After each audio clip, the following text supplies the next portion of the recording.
in that bunker, and she got shot in the legs, he said. And anyhow, she fell down, and he laid a cross. She had a cross. He laid the cross on her. When he come back, he was, I don't know if she was still alive, because he said the only time she got hit in the legs for as he knew. So there's one that died trying to help us. And so then I told you another friend, he walked into the ambush, and how he made it, I don't know. Then I said, man, that'd be scary. He said, no. He said, with them helicopters, he's on the enemy lines, and they were shooting them miniguns, 10,000 rounds a minute. He said, that's what really scared me. And he made it through all that and made it back. Oh, then the guy got hit. And there was one on each side carrying him, to get a medevac. And we had like 7 or 8 medevac choppers, and they all got, this is very courageous too. You talked about those ones on the helicopters, pilots on the helicopters. I mean, they were great. And they're not allowed. They could have been court-martialed for what he did. Though the medevacs were all shot up, They weren't knocked down, but they're not, inoperable. They got about, I think, 7 or 8. I don't know, a bunch of them. They all got hit trying to get our guys out. Right. And that gunship guy come in, and they said, oh, he had a back in to get, he had a bunch of wounded, and he loaded them, or they loaded them on, and took them out. On a gunship? Yeah, I mean, I don't know if they did anything. He could have got court-martialed for that. They're not allowed to take, they got a job, military, I mean, right. But he, God bless him. Right, way or wrong way in the military way, I know. Yeah, for sure. Yeah, that's right. Okay, vision. Give me that one. The what? The vision. What? Oh, yeah, okay, we'll go back to where we were going that sweep on the southern part of the Ho Chi Minh Trail. It's called the Rice Bowl.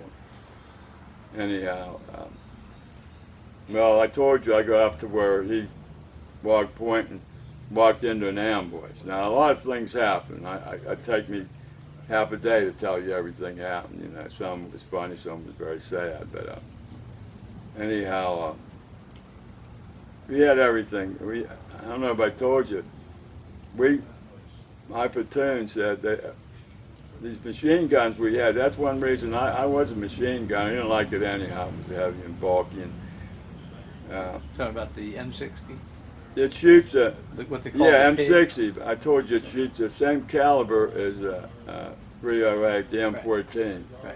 So anyhow, They affectionately called it the hog or the pig. I don't know. But anyhow, every time we went out on war games, it jammed. Every one of them did. Right. And they sent them back, and we replaced everything, and they never. So we were getting ready to go. We all got together, my platoon, and we said, unless they give us new guns, we're not going over. We're going to go over Hi, how are you? and fighting a war when your machine guns all jamming. So we had the platoon leader, he was a lieutenant. We just told him, you get us new guns, we're not going. I took a lot of nerve for everybody that went together. So. Oh yeah. So you know how the Army is. I mean, they come at you in a lot of different ways, like our government almost, and they do a lot of good. But anyhow, so they collected the guns, and he says, when you get there, you will have new guns. And we landed it. Had they just been shot out, or they weren't maintained properly? They were worn out, And that dude, they'd bring them back. And every time we went on war games, they jammed, every one of them, not just one. So. We got there and we left. It was freezing in Fort Campbell. It was ice on the ground, cold. But anyhow, when we landed at Long Bend, I think it was Long Bend or Benoit. Anyhow, it was really hot, terrible. And everybody there, I hear them all moaning and cussing. What the hell's wrong? I said, what's the matter? Everybody in a bad mood. And the guy said, they sent us the same guns back. Oh no. Yeah. And man, everybody was pissed, so, and rightfully so. So yeah. Anyhow, so I just want to tell you. So when we get in that firefight, they all jammed. It's kind of funny in a way. Well, we were moving up, towards towards the enemy lines, and you'd have to run. You run, I forget, so many steps and hit the ground. Anyhow, There's actually, I never knew that. I mean, it's actually. yeah, you have that, so Plan? they don't have a chance to beat in on you. And I think I told you this is one guy. They should have never sent him over. You know, I mean, he was worthless. Is that And- the one you call the chief? What? No, No, another guy? Okay. No, he needs people like him in the war if he can That's stay true. straight. I But would think. Yeah. crazy people. But no, the chief, he had no fear of nothing. He was a good soldier, really. Right. But anyhow, the guy kept, he'd running, let his barrel stick in the mud, you know. It was wet and it was dry, mostly dry. So I lent him my cleaning rod. He lost about 4 of us, and nobody had one anyhow up there with us. And the sergeant, before this, he come up and, like I say, part was wet. I told you when he asked me how bad I was hit. Did I tell you about that? Nope.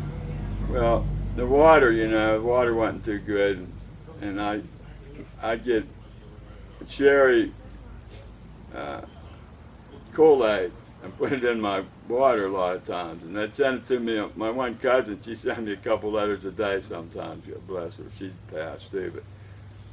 And I had a pack in my pocket, and it was open, and we're water because we were hitting the water sometimes. It was mostly dry, and the platoon sergeant, he came up and he said, he called you by me. We were close at times. He says, "How bad you hit, Jerry?" I said, "I know it was hit, but I heard guys tell me more than one that they was hit in a firefight and didn't know it." And so I'm looking, and he said, "Well, the whole front of your shirt is bloody." He said, "You got to be kidding That me!" was And Terry it was Kool-Aid? right. Yeah, it was right by my heart. I said, "Man, I've had it." I couldn't find no wound. Then I figured it out. It was that pack of Jerry Kool-Aid. Oh Lord.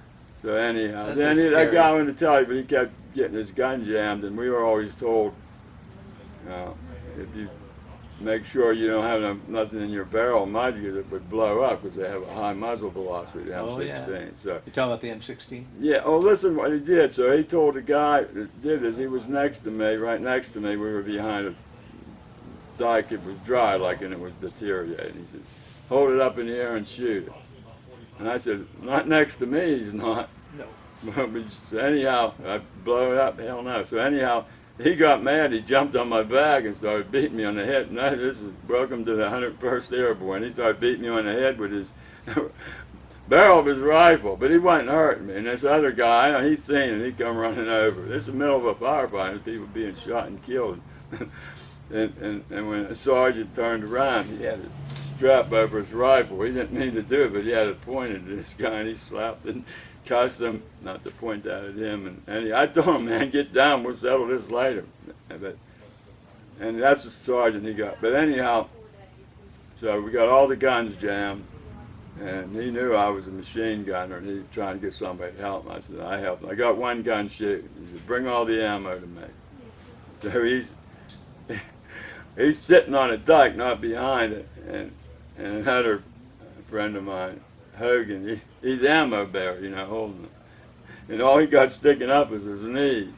And who do you think gets hit? He gets shot in the knee. And then they wouldn't even give him that. That CO was a prejudiced bastard. But anyhow, he got shot in the knee, and the bullet went in here and come out the back.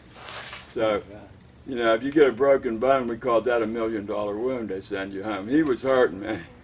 This guy was funny. Hogan was his name. A lot of things that made me laugh. But anyhow, we were consoling him, and hang in there, bro. They'll get you out of here. So they choppered him back, and I didn't expect to see him again. And he's back there on crutches hobbling around. When we went back, this was a while later. Oh, okay, right. I know. I just think, I said, "What?" Now, this is Hogan? Hogan, yeah. I says, "I just sent you home yet?" He says, "They're not." He said, "He didn't break no bones." And not only that, they said it was shrapnel from an artillery. And shrapnel, it don't go that far. And he's down behind the dike. It was a total lie. He should have got a Purple Heart. I don't know if he had any bones broken or not, but it went in the front here somehow and come out the back. Or no, he was laying on this side, come in here and come out the front. We're telling him he got $1 million wound. We're trying, he was hurting. So Yeah. I come back. He didn't get a Purple Heart for that? Nothing. No, they said it was friendly fire bullshit artillery. No, I wasn't artillery. So Yeah. anyhow, so So you said the guy was prejudiced, or the whatever. company commander. Well, who was He was. Hogan? This was a black guy. Hogan was black. Okay, he was the one that shouldn't have been there. No, that was that guy who kept getting his rifle. You know, he did a lot of stupid stuff. Okay. But anyhow. Okay. And he said too, if he walked pointed, he said he'd seen a woman or a child, he's going to shoot him. I said, you'd be the last one if I'm anywhere around you right here about it. But anyhow, he wasn't worth a damn for nothing. But no, Hogan was funny. So yeah, he's hurting. He's still hurting. He's on crutches, you know. They never sent him. He come back, you know. But maybe it didn't break a bone, but it definitely was not shrapnel. He's That still was entitled to a that was Purple probably Heart. 1,500 yards or something from where they were shooting at us. I mean, yeah. And the artillery, that's where it was coming. In no way. It was definitely a bullet wound. Right. And then, Well, a Purple Heart means that you were injured in combat. well, I was injured. He was shot. And Yeah. they're trying to say, well, if it's ours, we don't get it. But he still should have got it. But I'm telling you. What year was this? that's 60. I was there 67, 68. I say this is probably 68. Okay. All right. All right. You said on point. Could you just kind of elaborate? Oh, yeah. For No, those well, of us who don't know the what point I mean. man, he's a front guy out there, you know. Okay. So, He's the one that they're gonna let go. well, he's going to get hit first. So that way, you know, the rest of us Okay. get ready. They got him out far enough, and, you know, we can Okay. usually get down. Okay. And yeah, well, and then, oh yeah, I want to get up to this. Is the most important part of it all. Okay. You know. Okay. Like I said, if it's not true, there's not a fire ant in North Florida. But anyhow, so this was going on. Like I said, after a while, that we were to hold our position. We were back. We were back fairly far, you know, and we were behind the dike. And they said to hold your position, stay there, not to move. And it was hot, and like I said, you know, and being shot at, that raises the heat index. Oh yeah. So, and they would medevac. You had to medevac some guys from heat exhaustion and stuff, and if you're moving, it's better. Anyhow, I got thinking, yeah, Mac was walking point. I got to go check on him. So on the side, like the rice paddies, they had a road. Now this was all deteriorated. They hadn't used this one in a long time. Well, I told you too. They were moving their water buffaloes back in the morning, so we knew. And then then I've told that we had these advisors like Vietnamese. Some of them were guys that surrendered, you know, and give up, and some were just Arvins. And anyhow, I talked to him, and I told him to read that paper, and you go tell the company commander, you know, what we're up against here. Just a second. Arvin is Arvin, South Vietnamese Army. right. Army of the Republic of South Vietnam. Yeah, Okay. right. And then they had these called Chu Hois that they give up, and they would use them as interpreters and guides too. Okay. But you know, they're traitors, so nobody likes a traitor. You know what I Right. mean? Yeah, I know it's a peculiar thing about the human race is that